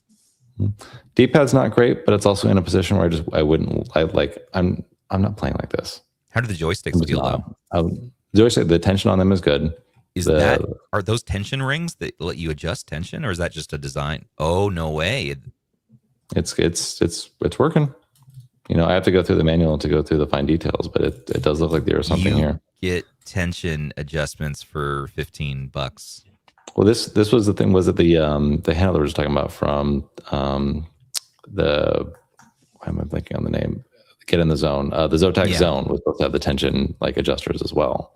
Yeah. Right. So that was special on handle. But I don't think it's available for $15 anymore. I think they probably sold through the stock that they have, but this was a heck of a get, right? Nice. For what, $14 after tax and delivery. I want to know how much you paid for that 353p you got in the left there. Well, if you join retrohandhelds.org or join Retro Handhelds, the Discord, and you get access into the marketplace, you can get a handheld like this for probably as low as about $50 or $60. I actually don't remember what I paid, but this is in honor of my friend, your friend, everyone's friend, Zoo, who recently put out a video about the best handheld to play each system. And he did it with the DMG version, so he used the wrong version. I wanted to promote the correct version, the SNES one to play your SNES games. Yeah, man. I mean, that was a great handheld at the time. You know what drove me crazy and why I didn't keep that one? I believe it was the speaker buzz, that really bad speaker buzzing. Yeah, and it was enough to drive me just enough insane, even though I like the handheld otherwise. What dad joke do you have for us tonight? Well, let's see what this says. The audio quality is gonna be about as good as the Wizard Pickle, but let's see what we got. Hopefully nothing with swear words. I used to be addicted to the hokey pokey, but then I turned myself around. All right, so we're going to be removing Michael Benny from the stream. He is not invited back on the show, and this is his final time. It's been good. Salute. Andrew, what are you up to there? You playing some games? No, I am adding Mina the Hollower to Handheld deals. Because if you have Humble Choice, you can save $4 and get it for $15.99. What? That Handheld.deals comes in handy. I was going to grab the djembe and do a dut, but in the other room. So, are you going to take that on the plane with you? I can't. They don't let me take the djembe on the plane anymore. You got to get a pocket djembe, man. Everybody's got one. I know. It's really tough. Also, Mina the Hollower is on every platform. I didn't know that. It's on Switch, Xbox, PC, Switch 2. There's the Switch 2 version. Oh, wow. Okay, so it's that good. All right. Well, obviously, I have to play this tonight. Load it on all three handhelds, even the Vita somehow. But yeah, if you've got Humble Choice, save $4, $16. Let's all talk about Mina. Welcome back, Everyone, Michael go out Benny. and get it. It's going to be good. Hello. Sorry for your exile. I'm glad you had a minute to think about that joke. And they gave me some time to get some curse words out, so I do appreciate the opportunity to cool off. I mean, otherwise I'd be throwing boxes around, and making a ruckus in the room. Yeah, I've been there. I know how it goes. Sometimes I'll go on mute and put someone else full screen so that I can have a moment to just have a psychotic break, or just like a regular break and go get some water or something. It's good to have like a moment to yourself and then kind of retool, and then you're back in it to win it. What handhelds would you bring on a long 20-hour flight? So it depends. Are you trying to survive the flight, or is this for like in the room when you want some relaxing time, like on the vacation? Because you know what, you're right. Okay, let's be real then, because I was talking about for the whole trip, like what I'm going to use throughout the trip. If I'm talking just plane flight, I know I'm probably just going to pull out the Vita and the Thor at most. I probably won't pull the Steam Deck out on the plane too often. I might. It kind of depends, I guess, what game I want to play. But you know what I do more than anything else on a plane flight? Sleep. I try to sleep. It's hard to sleep on the plane. But I try. I actually tend to listen to audiobooks, and then I'll just listen to music or load up a bunch of YouTube documentaries that I wanted to watch and kind of binge those. I'll kind of save them, and you could load it on the Rotate. You could load it on the Rotate, but I got the metal one, and it's a little heavy for my sensitive hands. So my fragile that's not going to make it through That's not going to make it through the machine when you're trying to get through the airport. No, I'm going to bring I use my Motorola as my MP3 player, my G stylus, because I got a 3.5 jack on there, which the Rotate does not have. Beat that, Anbernic. Where the hole at? Where our hole at? They made a choice. I swear the other T618 handheld had an audio jack. It's not like it was missing from the RP3 Plus, and I don't know. Decisions were made. They were made. But what I bring with me? What would you bring with you? Flight? Yeah, biggest battery I can, because if I'm trying to survive that flight, there is no guarantee that the power works on the plane. Mm-hmm. And so I'm probably bringing the Xbox Ally X with the 80 watt hour battery. And the upside is that if I bring a smaller pocketable handheld and then I run out of battery, I can plug that into the Ally X to go juice it up. Do you ever worry how you look absolutely ridiculous to the passengers next to you if you pull out the honkin' Ally with the big old handles? There's going to be that old man who sits next to you with like whiskey and garlic on his breath. Oh, what do you got there? What'd you play? It's a tiny Game Boy. How'd you get that tiny Game Boy? What's? I know you always get that. You're like, oh, what you get? Because when I pull out a handheld, usually it's some cool like modded one, or it's just interesting looking, or it's just one of our regular handhelds that people haven't seen. And you always get the people in the airport or on the plane who ask you questions about it, which is cool. But it's like before I pull it out, I have to think, do I want to engage in a social time now? Do I want to engage with other people right now, or do I want to have my personal time? That's where the headphones come in. Just right. Isolate yourself. Sorry, I can't hear you. What is that? No, I totally get into the conversation though, and then next thing you know, I'm talking to this person for half the trip, and all my game time and audiobook time's out the window. So it's a choice. Do you speak any foreign languages? Because that is your option. If somebody approaches you, just start going in Cantonese and just pretend like you don't speak English. No, I'll make up my own language. Stubbsisms. Biggest battery and then the pocketable handheld. So the biggest battery one is going to sit inside of a case. And then besides that, as much as I like and I really enjoy the Thor, and I thought like, this is the end game handheld. For me, it is still kind of the end game handheld because I use it every single day. But I'm transporting that thing around the house. I'm not taking that thing with me on a trip. It's got just enough pocket energy for me to go up and down the stairs. But if I'm like waltzing through an airport with that thing in my pocket, number one, my wife is going to make fun of me. Like, why the hell did you bring that thing? Like, your pants look ridiculous. Don't do that. But Miu Mini or Miu Mini Flip, like those are my like quick everyday cares. I wish the battery life on it was longer. I almost brought the Miu Flip. For whatever it's worth, I like the Miu Flip a lot. I like the fact that it's self-protecting. The buttons on the original Miu Mini just feel better. They do. I know. But I thought about the Miu Mini too. And I picked up the Miu Mini Plus. And I said, that's always a contender. I picked up the 35XX original 35XX, and that was a contender. And I thought I picked up the Odin 3. I'm like, well, why didn't I bring this or the RP6? And the reason why is I almost brought the Odin 3 because I haven't spent a lot of time with that recently, but I just don't have it all set up and ready to go. My Thor is set up and ready to go. That's the other thing. It's kind of like, well, this is ready to play now with all my games. Okay. So there is that aspect I didn't mention. Best handheld is the one that you have with you and the one that's already set up with your stuff. I'm never finished setting up any handheld, which I don't know if you're like me, but in theory, you've heard the Rust strategy. It's like, just put 5 games on it. Well, you could, but also you could just do favorites, right? And then the only 5 games that you were going to put on it could just be in the favorite section. Hold on. Breaking news. Oh, Matt Davis, come on. Matt Davis. Dun, dun, dun, dun. Matt Davis has apparently removed his Thor skin. Matt, you're better than that. He's Thor skinless on his Thor, and this is upsetting, concerning, and just shockingly upset. It's just not good. Put it back on. Put the Thor skin back on. You can't reattach it. Now it's going to be all funky. What are we going to do with you, Matt Davis? Shaking my head. Andrew needs a new Thor skin for his GPD Win Mini. Andrew, did you ever remove your Thor skin? I never put one on. Oh, never? No, I put one on the RGDS that I gave to or sold to Nick. Okay, that's fair. I just sent Nick the super knob today. I was torn on which one to use. Why? Because I'm picky. That's fair.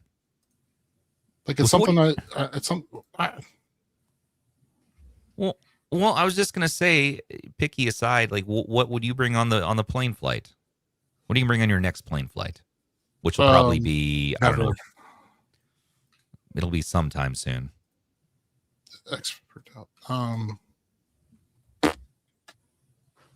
Yeah, I mean, Windows.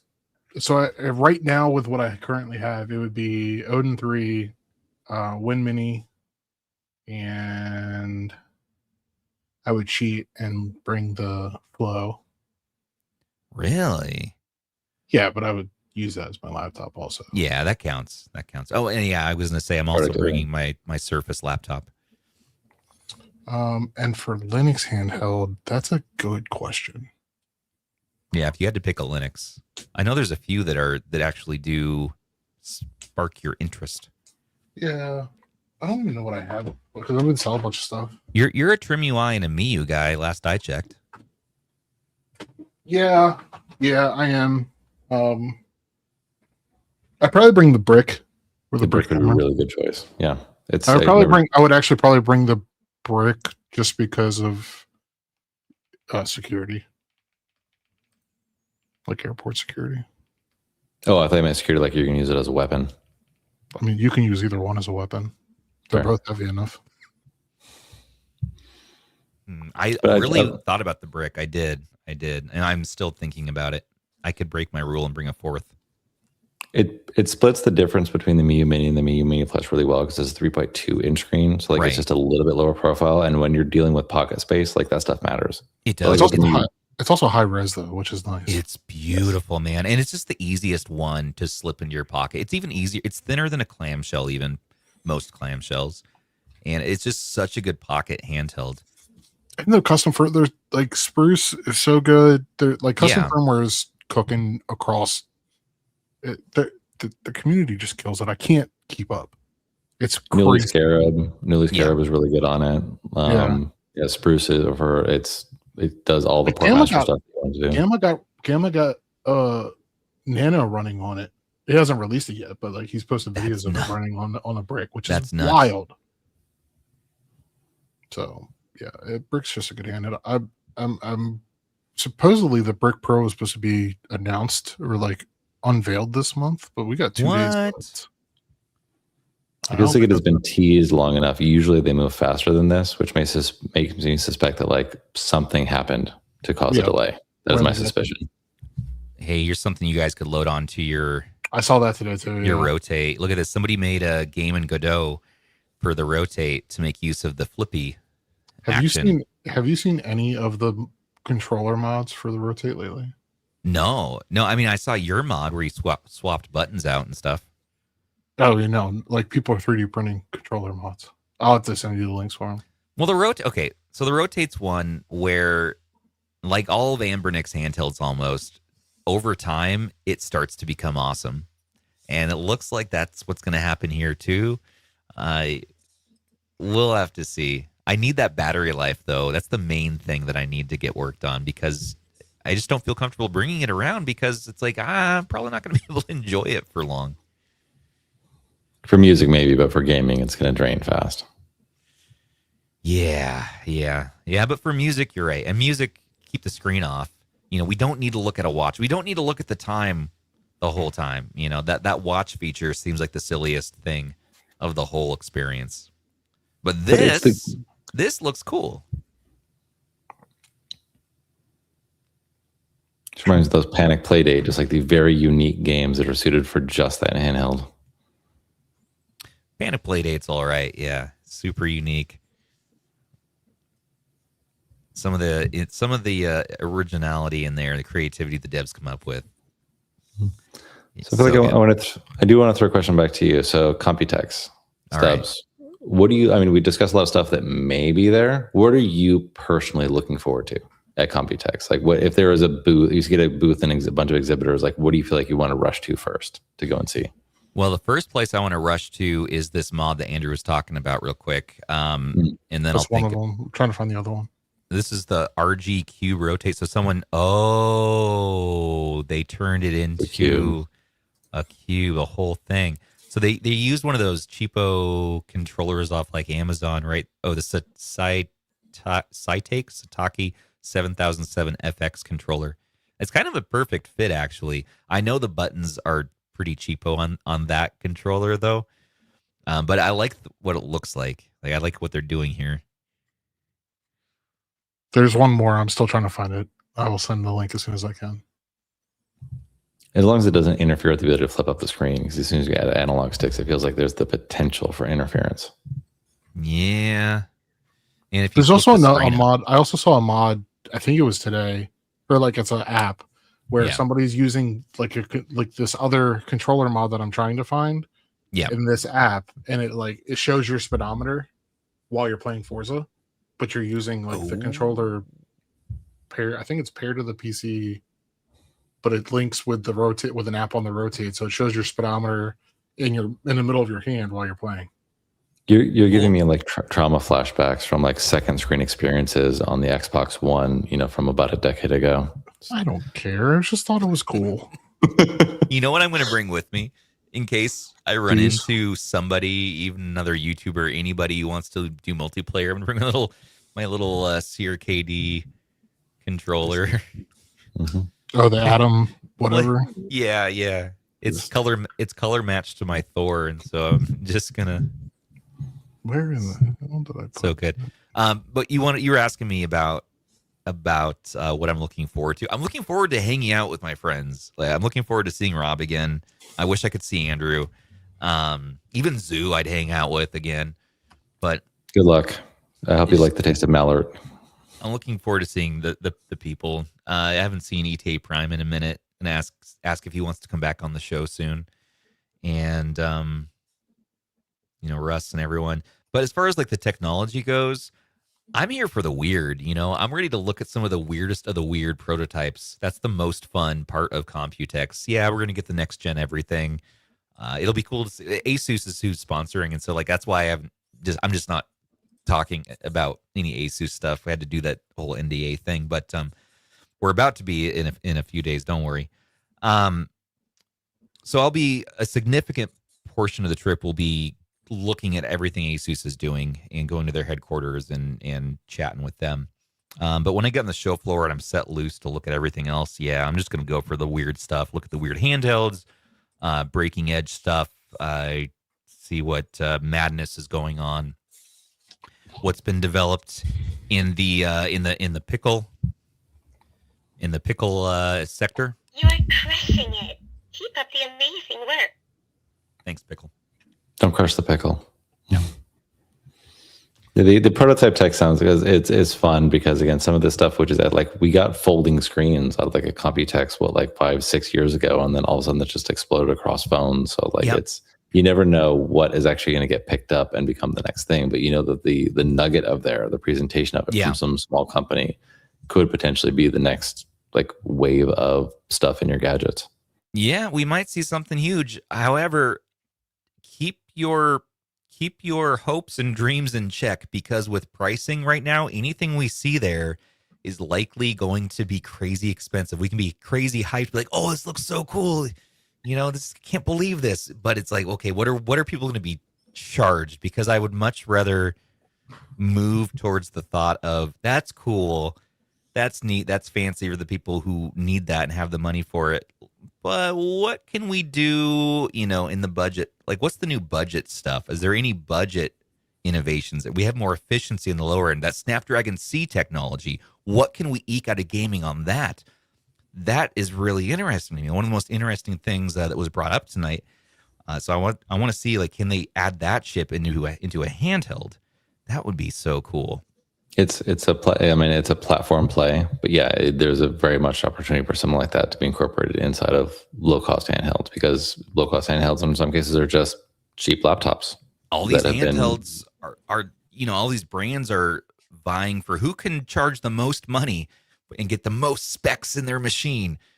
Why can't we explore which company can put the most specs into the cheapest? What corners can we cut to save money that aren't really that important to the majority, trackpads or whatever it is. I want to see what comes out of that, because there has to be a company out there that's thinking about this right now. How are companies not thinking about this? How is it only the retro handheld scene that's really thinking about that? Idle Cheese says in the chat he misses a good budget handheld. Well, yeah, buddy, 3326 has got you covered. They're still making that. That's still out there. It's just not. Yeah, it's just that's more fun. That's where the fun is to be had. It sucks saying that because I'm so spoiled by everything that now it's like, oh, but it doesn't have a OLED. Oh, but it doesn't play Doom Eternal at 60 FPS. No, man. You had to step back out of that thought process for a quick second and realize, like, you can stream from your PC, which can be the beefy thing in your house. Or you could be the beefy thing in your house. Who knows? I don't know. I mean, Anbernic released every possible form factor under the sun for the H700 series. I still felt like there was stuff that was uncovered. Like, even TechTweep said at some point, it is crazy that the Miyoo Mini is still the only device in that form factor. Why is there not an H700 in the Miyoo Mini form factor? Oh, no. Sorry. They tried. Skippy's comment took me out. Lenovo tried. Yeah. I forgot about that. The G02. Well, you guys see this? We even had a chance to talk about this. This happened since Monday. They pulled the G02 handheld from sale all across AliExpress because they didn't know their own handheld that they released came with ROMs. They didn't release it. It was licensed.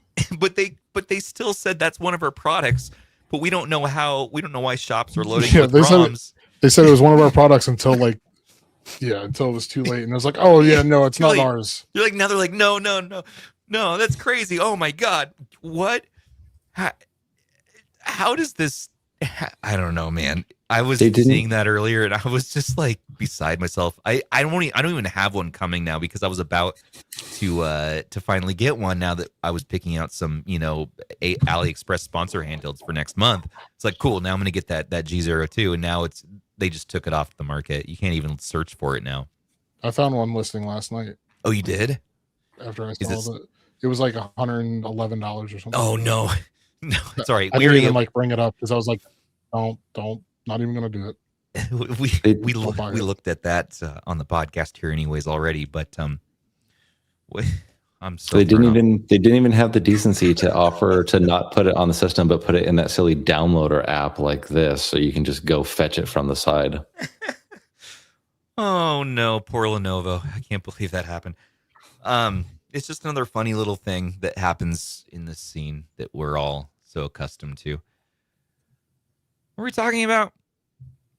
I don't even know. Well, I think what you're excited to hang out with your friends in terms of tech wise, it's the weird stuff, right? And then we got into just give me a good budget handheld and give me a good budget handheld. So spoiled. Let's think about. Oh, here's my thought. I found my thought train. So when I was picking out handhelds for the trip, I was trying different things out. In the simplicity, someone in chat said it right here. Why not just pick up one of your old Game Boys, the most analog, simple technology. And that's how I felt when I picked up the Vita.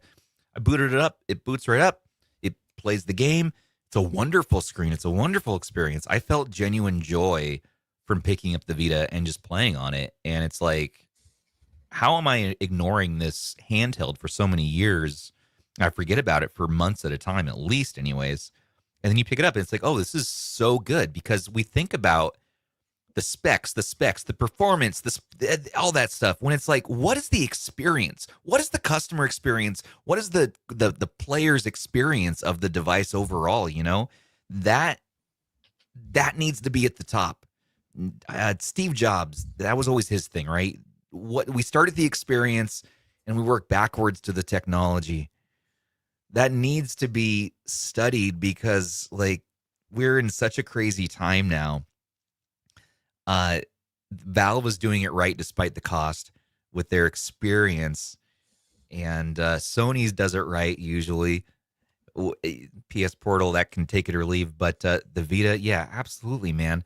All these other handhelds, and Microsoft's trying with full screen experience. All these other handhelds have a long ways to go, I feel like, in really bringing you the best user experience, because it's so janky, and I know we accept jank because we're in the tinkering space here. I know we accept jank, and that's okay. We play with jank, and I'll still be excited about handhelds, but start with the user experience. Always. We talk about all the time with front ends. I would love to take any one of these devices and consoleize it even so I can go and gift it to people. But the thing is, unless you built it, unless you're the one who consoleized it, something eventually always breaks.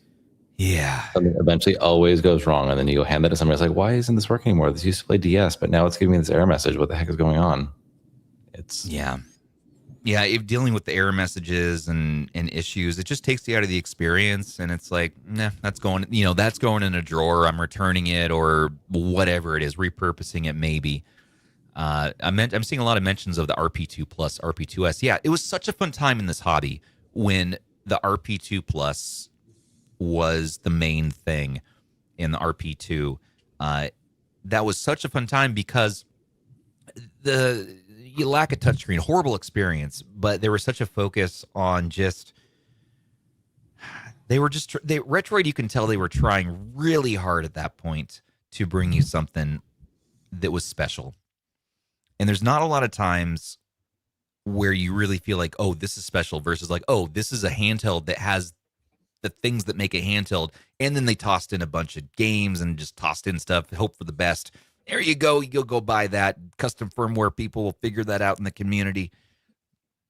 Someone will figure it out. Whatever. It's the tinkerer's thing. These handhelds could really clean up.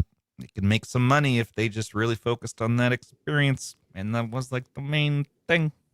It is less functional to go corpo, but there is something to just friction to play. If you know what you want to play, you just get that device for it. Like my Steam Deck. I have devices that go and run everything, but I just keep my Steam Deck around because I have a playthrough of the original Mass Effect. It's on Steam. It could cloud sync anywhere. I just go back to that device when I'm in the mood to play it. Yeah. Any device that is simple to use and operate is going to be the best, I think, beyond performance. Again, why I shill lately for the G Cloud. It's like I just missed that one. I missed that. I'm like, oh, this is so good. Wish the screen was 120 hertz. Wish the screen was OLED. Oh well, we maybe something else. Maybe we'll get something new there. But yeah, something to be said there. All right, I'm talking in circles now. You guys know what I'm trying to say here. Enjoy the stuff you have. Go search through your closet or your drawers. Pick something out of there. Just one thing. Here's your homework, everybody, this week, because we're not going to be having a show next week. We're not going to have Thursday. We're not going to have Monday. We're going to be doing the Computex thing, so our time zone is all messed up. If we're in the mood, Rob and I might try to do something offline. I'm at least going to film footage to do something with later. Anyways, the homework is pick out one device, one type of tech, handheld, whatever it is, pull it out of the attic and play on it for 10 minutes and just see how you feel. Just sit with that, and then go play on like a Ally or any other of the modern handhelds. And compare those experiences for a second, and then come back and let us know. If you're going to pull an old handheld out of the attic, please take the AA's out of it because they're probably corroded and you need to go and clean that up. Yeah, oh my goodness. The amount of handhelds that there's like, oh yes. No, the Game Gear. It's got all the batteries. They leak. I know. My Steam controller, my OG one, is all corroded. The batteries were in there way too long, so I got to clean that out. You can buy stuff on Amazon to clean up corroded connectors. But yeah, be careful. Take the batteries out. Check that they're good. Check that it's safe to use still in 2026. That's number one, I suppose. Check that you don't have a spicy pillow as well. Check those batteries. I had a Temu power bank that I bought as part of like the Temu thing we were doing years back. And finally, it's been 3 years now. Finally, I got a spicy pillow power bank from Temu, and it is expanded. Like, it is dangerous. It's in a giant bucket of rice right now. I got to take it to the recyclers. I got to take it to the hazardous waste recyclers. Give it to Rob. I'll bring it for Rob. I'll bring it on the plane. Bring it for Rob. That's a joke, NSA. No, he's not. Don't do it. You can bring power banks on flights to Taiwan, by the way. Not to Japan, but for right now to Taiwan. You can't? You can't. You can. Right now they're not illegal. So maybe something like this old Char Geek or something. Have some battery life. Then I could bring the Rotate.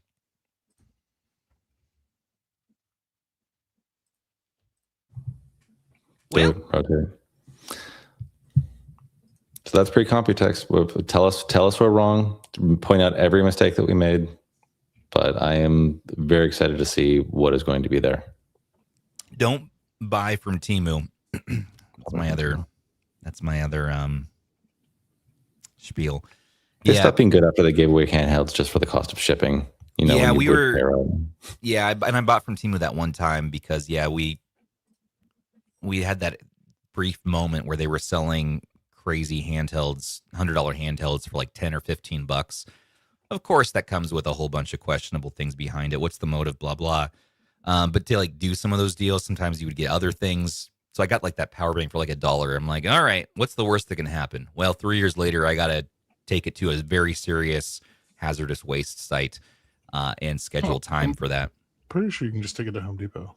I thought so too. They said absolutely not a swollen battery. Oh, you can take batteries and lithium batteries, but you can't take swollen lithium batteries. I thought you used to be able to. I guess they changed their process or whatever. I'm guessing so. Yeah, I went there first. I'm like, oh yeah, they'll take it. Went to Best Buy and I'm like, oh, you take. No, I knew that. No. I knew Best Buy wouldn't. They're like, get the hell out of the store. No, Home Depot. Yeah, Home Depot said there was like a liability thing, so they're not doing the swollen spicy pillows. So sand, yeah, and I would recommend sand first. I just don't have it. I have rice, so that's what I had on hand. Put it in a glass jar, sealed it airtight, put that into a metal bucket. It lives in there in the dry sink at the moment. You're missing the opportunity to utilize your Twitch channel, just 24/7 content of a camera pointed at the rice bucket. Like, when is it going to explode? Waiting for it to explode, and I can't have any more disasters in this house. There was a flood through the ceiling. All the attic problems, all the electrician issues, and the fish walls. I can't add on electrical fire and smelly lithium gas issues. Dangerous, not good. So keep a limited amount of these devices in your house, but find one and play with it for a bit. Be careful. Take care of your handhelds. Yeah, take care of your handhelds. All right, everybody. Well, it's been good. We're going to go ahead and let you get back to your Thursday evenings. And for those of you watching this later, I hope you're enjoying this and listening wherever you're doing it. We should have this audio episode out as well. Producer Sony is busy working on those. And yeah, if we don't see you next week, which most likely we won't, then we will see you next on Monday, June 8th. So yeah, it's going to be a little bit of a break from the show. We'll miss you all out there, and we'll be checking in, and maybe I'll post some updates to our YouTube wall and stay in touch. But I'll come back with a bunch of good stuff, pictures and thoughts and video and all that stuff. There better be a new Anbernic between now and then. And we'll have 2 new Royabella handhelds and a new Anbernic, and yeah. Netflix, I want to hear if you have the Best Buy audio. What is the Best Buy audio? Do you have the audio of that Stubbs?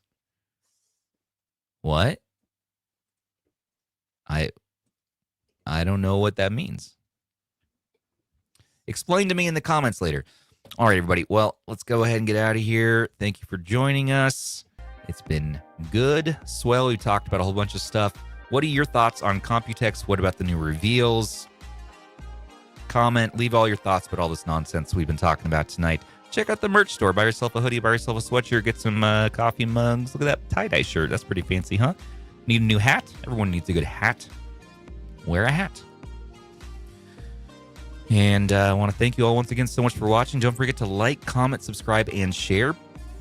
We really do enjoy having those comments on our videos, and we're trying to get to 100K, so subscribe, and it helps us out. Thank you for pushing that button, and thank you to our supporters, our patrons, our members. You guys are awesome and make everything possible for us.